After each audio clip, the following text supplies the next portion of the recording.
Hi friends, నేను మీ తెలుగు అబ్బాయి. ఈరోజు మనం మల్లెల తీర్థం వాటర్ ఫాల్ గురించి ఈ వీడియోలో చూద్దాం. ఇది శ్రీశైలం దగ్గరలో ఉంది. ఇది మల్లెల తీర్థం వాటర్ ఫాల్స్కి వెళ్ళే దారి. ఇక్కడ సుమారు 350 మెట్లు ఉన్నాయి కిందికి వెళ్ళడానికి. మనం మల్లెల తీర్థంకి వెళ్ళడానికి పైన టికెట్ కౌంటర్ ఉంటుంది. టికెట్ కౌంటర్ టైమింగ్స్ మార్నింగ్ 8 నుంచి ఈవినింగ్ 5 వరకు. టికెట్ కాస్ట్ వచ్చి పర్ హెడ్ 20 రూపీస్. మనం మల్లెల తీర్థం వాటర్ ఫాల్స్కి రావాలంటే మధ్యలో టోల్గేట్ ఉంటుంది. ఆ టోల్గేట్ కాస్ట్ 40 రూపీస్ పే చేయాలి మనం అక్కడ. టోల్గేట్ దగ్గర నుంచి మనకి ఇక్కడికి మట్టి రోడ్డు, బట్ వెహికల్స్ మాత్రం తీసుకుని రావచ్చు. కార్ పార్కింగ్ కూడా ఉంది ఇక్కడ. ఇది శ్రీశైలం దగ్గరలోని నల్లమల దట్టమైన అడవిలో ఉంది. కృష్ణా నది అడవిల గుండా పారుతుంది. ఎండాకాలంలో పులులు ఇక్కడికి వస్తాయని ఇక్కడ చుట్టుపక్కల వాళ్ళు చెప్తున్నారు. శ్రీశైలం నుంచి హైదరాబాద్ వచ్చేటప్పుడు వటివెల్లుపల్లి అనే ఊరు వస్తుంది. అక్కడ నుంచి మనకి రైట్ సైడ్ తీసుకొని అక్కడ నుంచి మనకి 8 కిలోమీటర్ డిస్టెన్స్ ఉంటుంది ఈ వాటర్ ఫాల్స్కి చేరుకోవడానికి.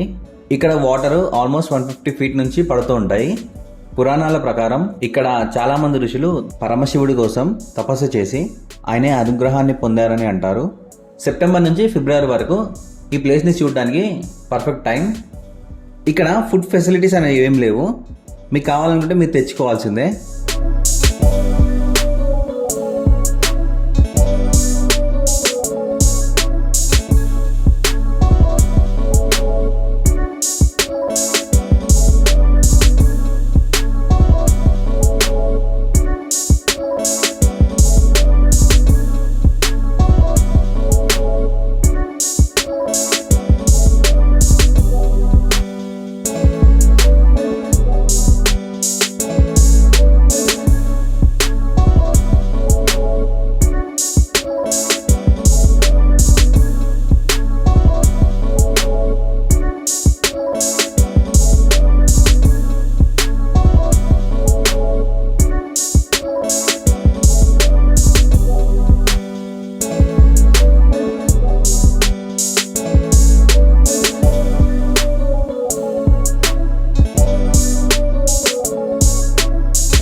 థ్యాంక్ యూ ఫ్రెండ్స్, నా వీడియో చూసినందుకు. నా వీడియో కనుక మీకు నచ్చినట్టయితే లైక్ చేయండి, షేర్ చేయండి మరియు కామెంట్ చేయండి. సబ్స్క్రైబ్ చేసుకోవడం మాత్రం మర్చిపోకండి. Thank you.